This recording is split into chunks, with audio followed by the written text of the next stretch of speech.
Hey everybody, this is Bob, the guy that does all the pre-trip videos. I wanted to show you something that I have as an opportunity for you because as a pre-trip instructor, I found several students that were struggling in different areas of performing the task of performing a pre-trip for the CDL test. And as a result, what I've done was put together some documentation along with these videos that I handed out to those students that were in the school.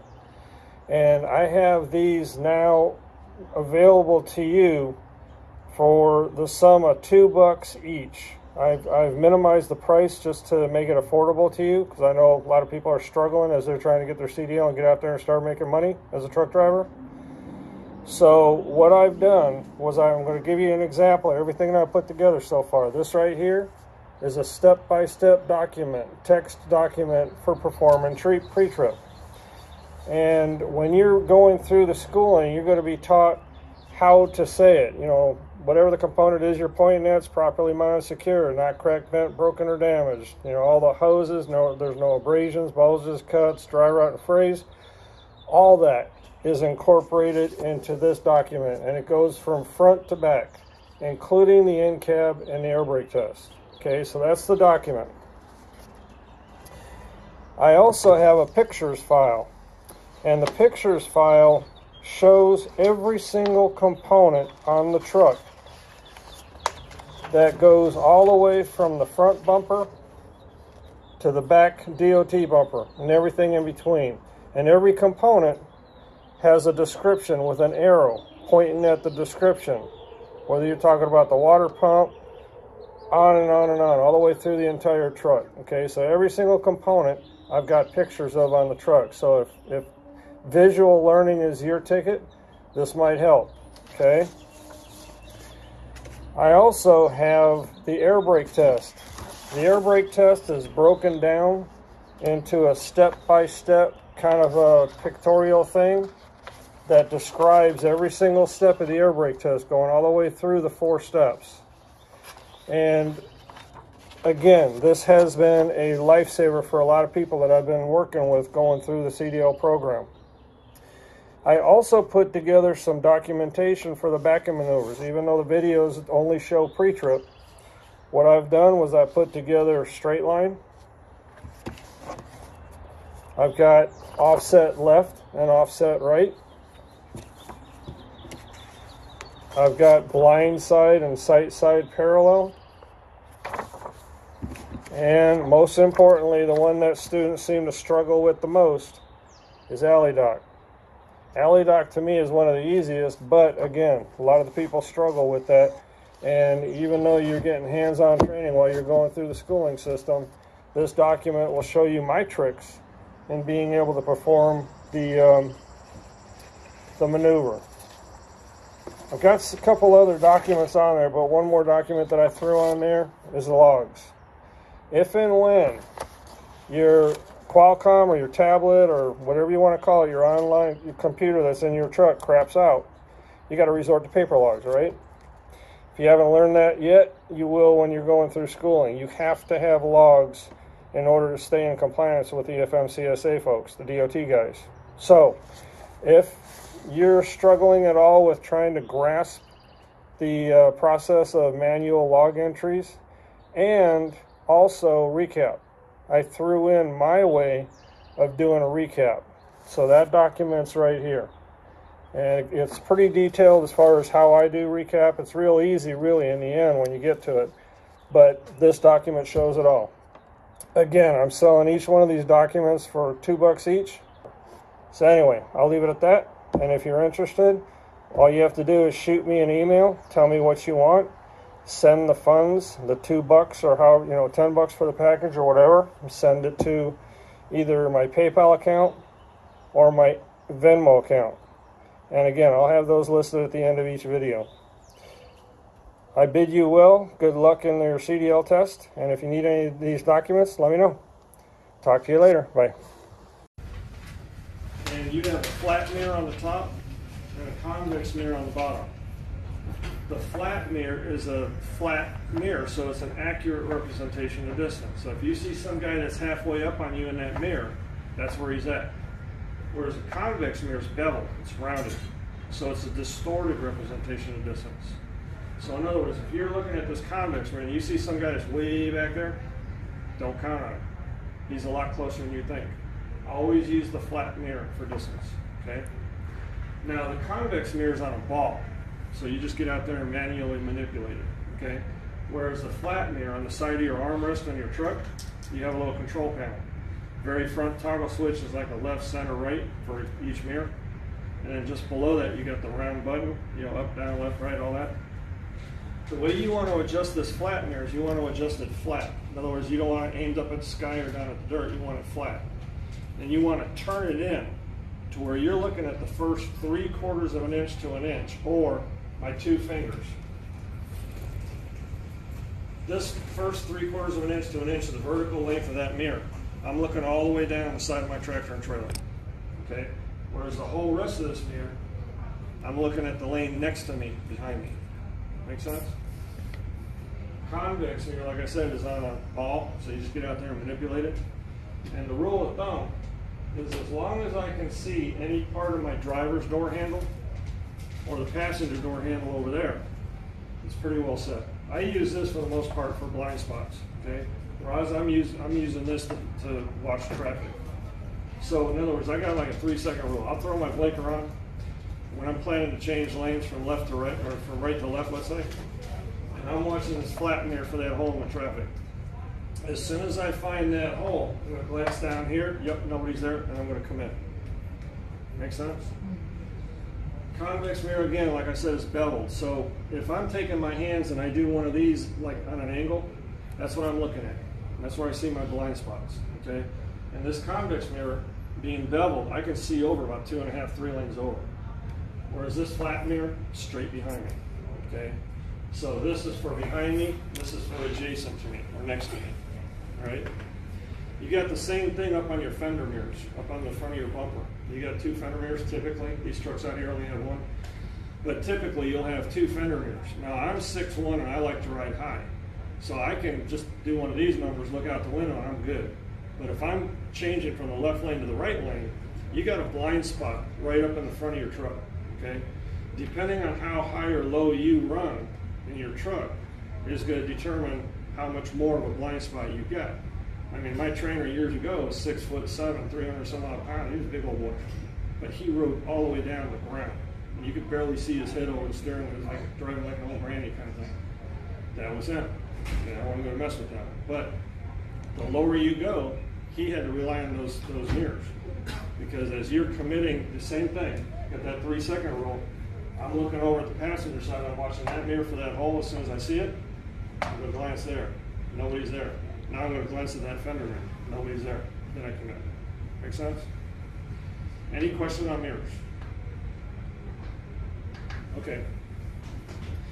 The next thing I'm going to talk about is something that I believe you guys were all shown yesterday, but I want to give you the theory behind it so you understand what you're doing and why. Okay? So we're going to talk about the air brake test. Now this is going to tap into what you learned when you were going through a permit test or permit training. This right here is basically my best shot drawing depiction of an air brake system, okay? This right here is your air compressor. And with your engine running, your air compressor is pumping air into your air tanks. Now when your gauges get down below 100, your air compressor governor kicks in and allows that flow into your tanks. And as it's running and the air is pumping into your tanks, your gauges are climbing inside your truck. You got a primary and a secondary tank gauge. And they're climbing and climbing and climbing. When you get to that 120 to 140 PSR mark, that was my air governor cutout. So did you hear it? That's something you have to call out. It's an absolute requirement. You have to call that out before you start your air brake test. Okay? So, engine's running. Gauges are below 100. As soon as I fire that engine up, boom, air compressor governor kicks in. It allows the flow into the tanks. Gauges are climbing. You get to that 120 to 140 range, cuts out. Stops the flow of air into the tanks. Okay? Now, these tanks are full. They got 120 to 140 PSI in it. Think about your steer tire in the truck, just for a second. Steer tire in your truck holds 110. That 110 PSI is holding up the weight of that 12,000 pound plus rig, okay? It's a lot of weight. These tanks hold 120 to 140. So you can imagine how much more air is packed into those tanks, okay? Now, when I push in my spring brake valves, when I'm sitting in my truck and I push in my spring brake valves, what I'm doing is I'm pushing a certain amount of air out of my tanks. But where it's going is the whole back end of my tanks. It's filling up all my brake hoses. It's filling up my brake chambers. It's going through my glad hands down the supply lines to my tandems back here. I'm pressurizing everything. So the whole key in starting your air brake test, and this I'm going to hit on a lot of places where students are failing. The whole key with the air brake, the very first air brake test, the 4 PSI air loss, is you've got to wait until the air settles. Now you got a primary and secondary gauge, right? Basically watch that top gauge, and as soon as that gauge stops moving, all right, sir, my system's settled, gauge has stopped moving, I'm going to begin my test. 1,000. Make sense? Okay. The first 3 steps, I know you were showing this yesterday, but just to recap from everything, to kind of solidify it in your head. The first 3 steps, your engine has to be off. It has to be off. Because think about it, you're continuously dragging air out of your tanks on the first 3 steps. If your engine's running, the air compressor's trying to pump it back in. So it's a failed reading. Failed reading equals a failed test, right? Basically, that's when the pressure's down, did you hear it? That's permission to shut it. Say again? That was my air pressure. Did you hear it? That's your permission to start the test? Yes. You have permission to shut off the engine. Yeah, but don't ask permission. You're telling them this is your test, so they don't want you to ask permission for everything. You're telling them everything you're going to do. Okay. So the first 3 steps, engine's off. The key's in the on position so you can watch the gauges, but the engine itself has to be off. Okay? So far so good? Okay. Let me expand a little bit before I sit down and go through a demonstration. I went through my in-cab inspection. The way I do it, I do my in-cab inspection while the engine's running. I kill 2 birds with 1 stone. So while the engine's running and the air is building in my tanks, I'm calling all this stuff out of my cab that I have to call out for my in-cab inspection. Now, sometime in the flow, and my flow is typically right about my windshield to my windshield wipers, I'm going to hear it. My windshield wipers are properly mounted and secured, not, oh, that was my air governor cutout, sir. Did you hear it? Yep. And looking at my gauges, I am at 120 to 140 PSI. As I was saying, my windshield wipers are properly mounted. I just go right back to where I was. Now I just keep rolling. I've just satisfied that absolute required call out. Now I'm ready for the air brake test. All I got to do now is call out all the rest of my stuff in my in-cab inspection. Now I'm ready for my air brake test. Make sense? Okay. My last call out's on my overhead compartment. In my overhead compartment, sir, I've got 6 spare fuses. And that said, I'm now ready for my air brake test. I already called out my air governor cutout, and I am between 120 to 140 PSI in my tank, so at this point, I'm going to turn my engine off. I'm going to get out, chalk the wheels. So far, so good? So I get out, chalk the wheels, jump back in. All right, sir, now I'm going to sit down and demonstrate this. I'm going to show you one point, one of many points, but I'm going to show you one point where students fail. I'm going to explain why. I already kind of sort of hit it, but I'm going to go over it again. I just chalked the wheels. I just jumped back in the truck. All right, sir, I'm going to turn my key to the on position, let my gauges sweep. Okay, my gauges have swept. I'm going to roll down both windows so I can listen for leaks as I perform these steps. All right, my first step is a 4 PSI air loss.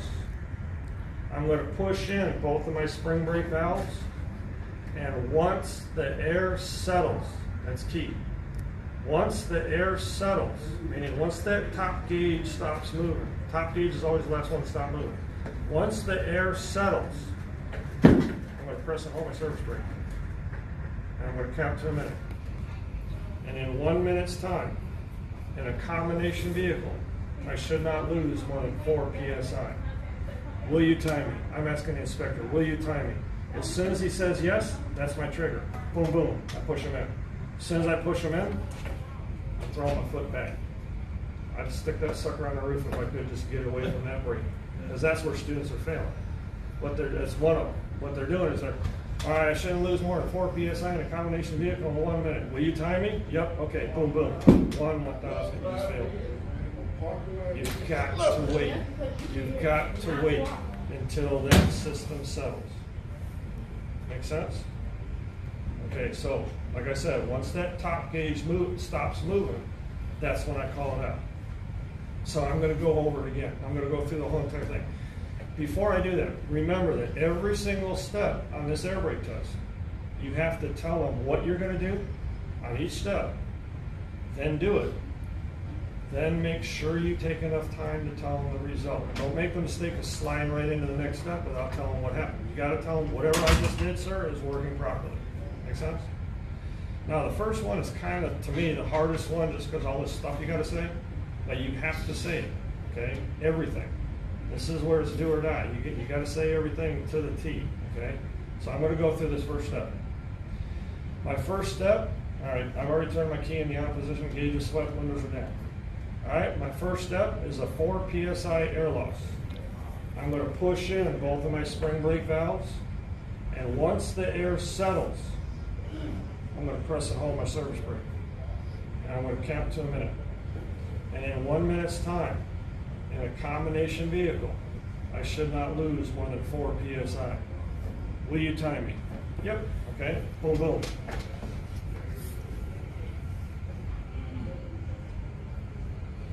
All right, sir, my system's settled. Gauges stopped moving. I'm going to begin my test.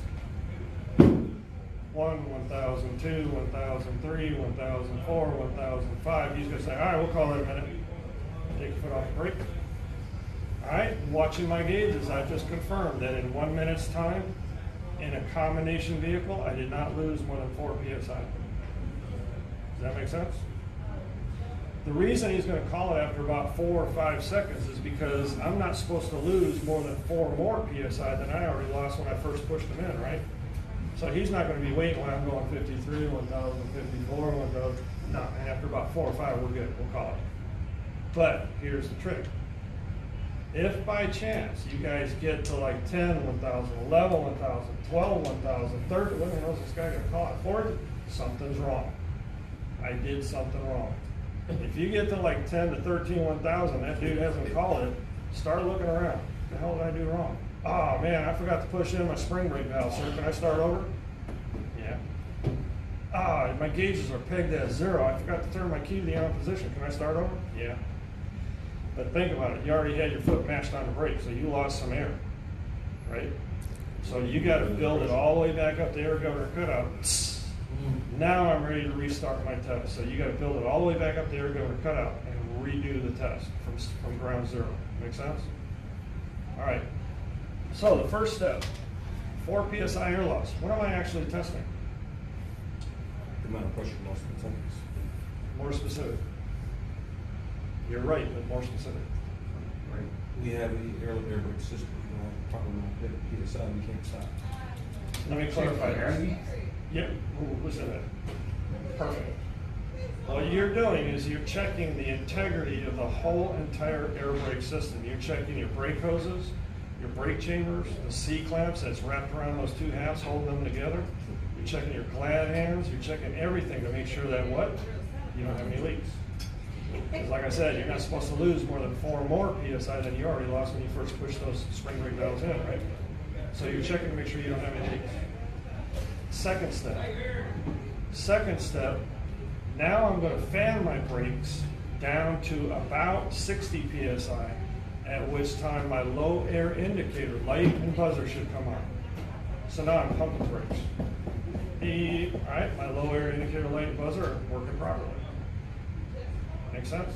What you're checking there is your truck sending you up that red flag. Hey man, get off the road now. You just lost half the air in your tanks. You don't get off the road now, it gets into the third step.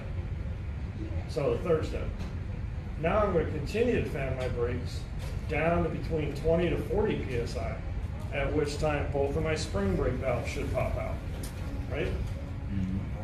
Okay, so rule number 1. Once you push those spring brake valves in for your first 4 psi air loss, don't touch. It's another point of failure. People reach in there and grab it, boom, crap, I shouldn't have touched that. Yep, that's true. So, once you push those spring brake valves in, hands off, don't touch. Because they're going to pop out all by themselves on that third step. Make sense? Rule number 2. When they do pop out, you pop out. What that means is when those spring brake valves pop out, you get out of the truck to get the chocks and put it back in your side down. Because now you're going to build the air all the way back up to air governor cutout. Now you're ready for steps 4 and 5. So far so good? All right, so I'm going to go through the first 3 tests. I just chalked my wheels. I just got back in. All right, sir, my wheels are chalked. I'm going to turn my key to the on position, let my gauges sweep. Okay, my gauges are swept. I'm going to roll down both windows so I can listen for leaks as I perform these steps. All right, my first step is a 4 psi air loss. I'm going to push in both of my spring brake valves, and once the air settles, I'm going to press and hold my service brake. And I'm going to count to a minute. And in 1 minute's time, in a combination vehicle, I should not lose more than 4 psi. Will you time me? Yep. Okay. Boom, boom.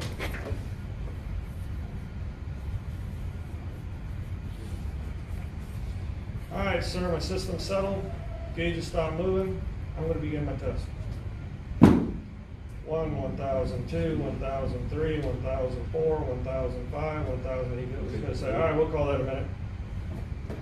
All right, watching my gauges, sir, I've just confirmed that in 1 minute's time, in a combination vehicle, I did not lose more than 4 psi. Good. Now I'm going to fan my brakes down to about 60 psi, at which time my low air indicator, light and buzzer should come on. Beep.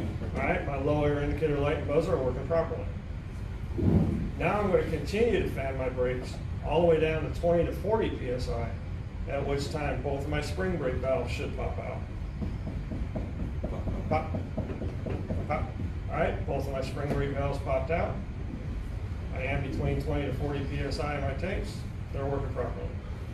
Now I'm going to turn my ignition off. I'm going to get out and remove my chocks. So I get out, remove the chocks, put it back in. Now I jump back in. All right, sir, now I'm going to perform a safe start so I can build my air back into my tanks. I'm going to turn my key to the on position, let my gauges sweep. All right, my gauges have swept. Vehicle is in neutral. Boom, fired up. Now, you're sitting there waiting forever. You're sitting there going like this. Nothing to do. This is what I call the point of uncomfortable silence. You're sitting there in the driver's seat, and that inspector's over there with the clipboard, and he's writing stuff, and you're like, man, what's that dude writing about me? Man, I know he's writing all kinds of crap. Instead of worrying about that, instead of worrying about what this guy's doing and worrying about the test, this is the time to think. Think. What did I forget? What did I forget? What did I forget? Anything up to that point in the cab or outside. Even though you said you were done with the external inspection or whatever you had and the coupling, I'm thinking about every single component on that truck that I had to inspect.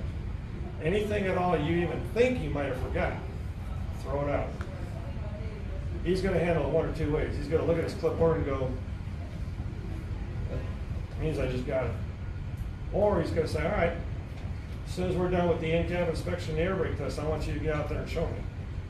Now you know you're going to get the credit. All you got to do is get out there and show them. That's what I was talking about, sir. All right, you got it. You know what I mean? The reason I'm saying that is because on test day, let's say I had section D. I had the whole truck.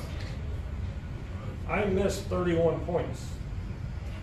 He's still going to have me do the in-cab inspection and the air brake test. And then at the end, he's going to say, well, you did pretty good on the in-cab inspection, and you nailed it on the air brake test, but point it out, man. In other words, I didn't get enough points. I failed. So because of that, until your very last fifth service brake test call out, the very last thing you say, now that concludes my in-cab inspection and brake test. Until you say that, it's free game. So you think of anything. If you think you might have even forgot something, throw it out. Remember, the rule of thumb is you can say too much and get away with it, get the points, okay? That one point might just have bumped you up in the passing, okay? So now you get all the way up to air governor cutout. Now I'm ready for steps 4 and 5. Now this one here, I pretty much have to show you in the truck, but you know how, okay, I think Melvin and Selwyn might have hit this yesterday, but there's 2 places on the truck that's going to help you to fail. One involves points, and one involves the air brake test itself. The one involving points, I think they showed you, but the very first thing that I hit, as soon as I fire up that truck, as soon as I perform that safe start, gauges. As soon as I'm done with the gauges, heater and defrost. Why? Because that truck is programmed to shut off on me. Now I'm talking about the in-cab inspection now, for a second. That truck is automatically programmed to shut off on me after so many minutes. If I don't have any interaction between my foot and the accelerator or the brake, damn thing shuts off on me. So because of that, I mean, you have to have the engine running when you're calling out your gauges and heater and defrost, right? So that's the very first 2 areas I hit. As soon as I perform that safe start, as soon as I fire up that engine, right to the gauges. As soon as I'm done the gauges, right to the heater and defrost. Then, if that engine does, if I happen to be the world's slowest talker, and that engine shuts off on me, it doesn't matter. Because I already got the points for my gauges and heater and defrost. And I never touched that key. The engine might have shut off, yeah, but the key's still in the on position, right? I never touched it. So anything I need to call out and get credit for that requires electricity running through the truck, such as my indicator lights, my windshield wipers, I still got it. Make sense? So that's the part of the truck that will help you to fail as far as points. That's why I go right to the gauges and then right to the heater and defrost. Then I can take my time doing the rest of my in-cab inspection. The one that involves the air brake test, they probably showed you yesterday, but you know how in your car you got park? You got to put your foot on the brake to get it out of park? Same thing with these trucks. But the onboard computer's got sensors, and those sensors are finicky. And if it doesn't like what it sees, it won't treat you friendly. Meaning, you've got your spring brake valves, right, for your tractor and trailer. If they're both pulled out, or if one's pushed in and one's pulled out, that truck will throw you in gear, and then it'll take a second, it'll go, what's this guy doing? Bam, it throws you right back into neutral, even though your shifter's in drive. Did they show you that yesterday? No. Okay. The one thing that I teach students is, you know, you got to have your foot on the brake to go in gear, right? Mm-hmm. So I put my foot on the brake. I take my shifter and I throw it into drive. You know that big old N in the middle of your display panel? That N, as soon as that N changes, it's going to change to a 1, 2, or 3. As soon as it changes to 1, 2, or 3, you're in first, second, or third. That truck's smart enough, being an automatic, it's smart enough to know what gear to throw you in, okay? But, like I said, if you have both of your spring brake valves pulled out, or you have one in and one out, the truck gets confused. It's like, what's this guy trying to do? You can't drive like that. Boom, it throws you back in neutral. That's what's happening. And then a student goes, run, run, and you feel the torque of the engine rocking the truck a little. Yep, I just confirmed that my trailer brakes are working properly. Yep, you just confirmed that you failed. Because what happens is your transmission threw you in gear, but then it threw you right back out of gear. And all you're doing is revving the truck. You're not actually tugging against those brakes to make sure the brakes are working properly. Make sense? So the rule of thumb is, as soon as that thing, when you put on a brake, throw it in gear, as soon as that N changes to a 1, 2, or 3, get off the brake. Right on the accelerator. Tug, tug. And then the beautiful part about this latest version of the tug test and the service brake test is I put them all together. The inspectors all agreed that we can put both of those tests together. So now, all I have to say is, now sir, I'm going to perform a tug test followed by a service brakes test. Now, this is where you guys just got to keep coming out and practicing, practicing, practicing, so you have the maneuver now. So I'm going to talk through it. You probably saw it yesterday, but I'm going to talk through it.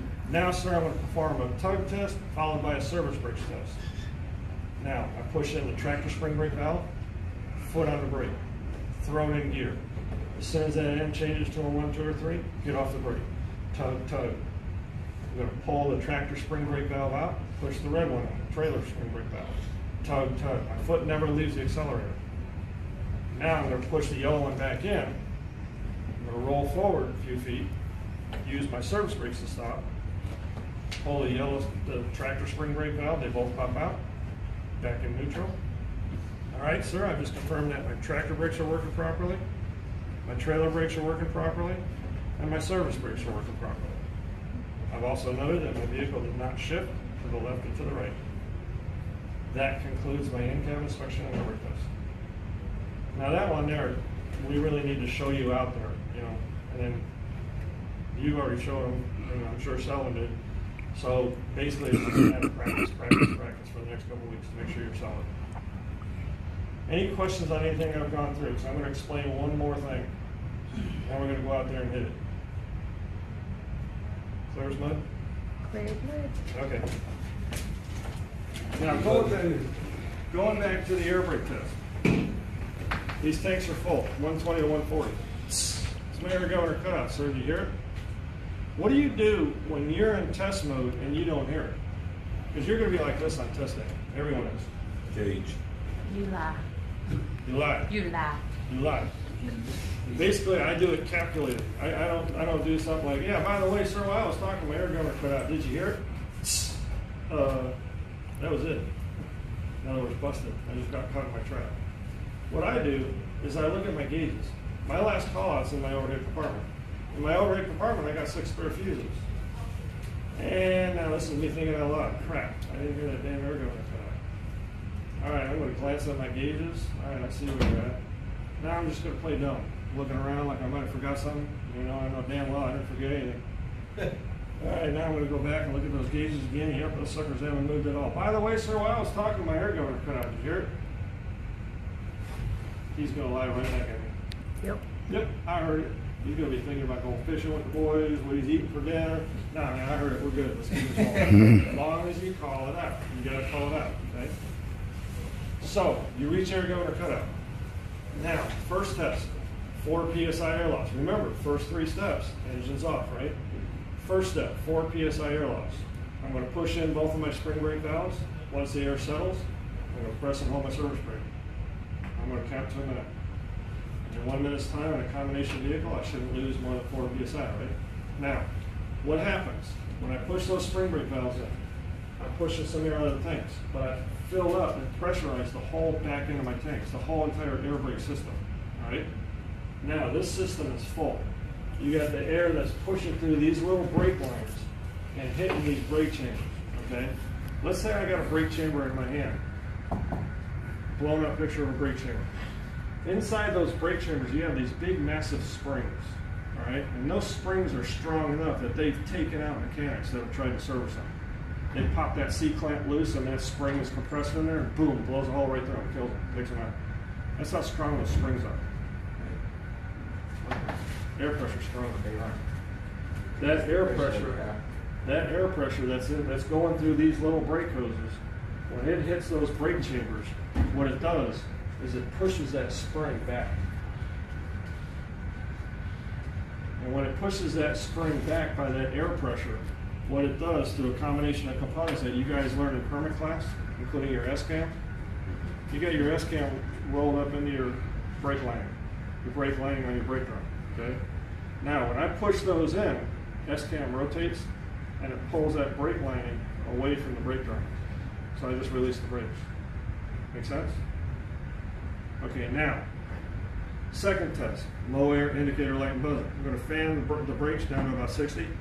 I'm pumping the air not only out of my tanks, but I'm blowing it out of my system. I'm blowing it right into the atmosphere, okay? Now I'm going to continue to fan all the way down to 20 to 40 PSI, at which time both of my spring brake valves should pop out, right? That's an indication that these are working. In other words, when this air is coming in and it hits that brake chamber, it's pushing that spring back, and that air pressure is holding that spring back.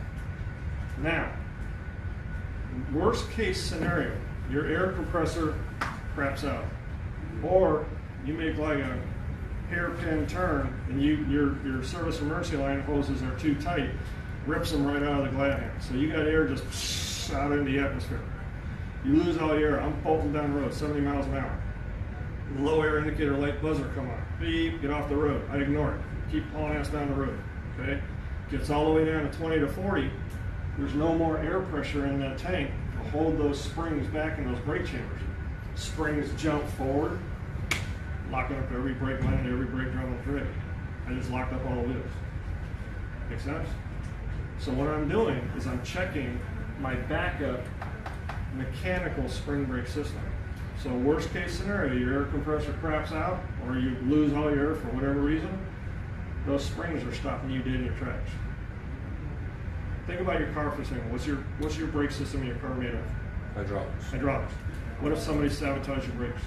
Went out there and took one of your lines and cut it right in half and all the fluid drains out on the ground. You don't have emergency brakes. What do you handle? Right. But next time you hit the brakes, all the way to the floor, right? So now you got to grab that emergency handle, pull that up, which is a wire that goes back to your drive tire. That's how you're stopping your car. These trucks don't have that. So what they did was they built in this backup mechanical spring brake system. Make sense? Mm-hmm. Any questions? Ready to go out there and hit this? I'm ready to get stuck in my head. All right, let's do it.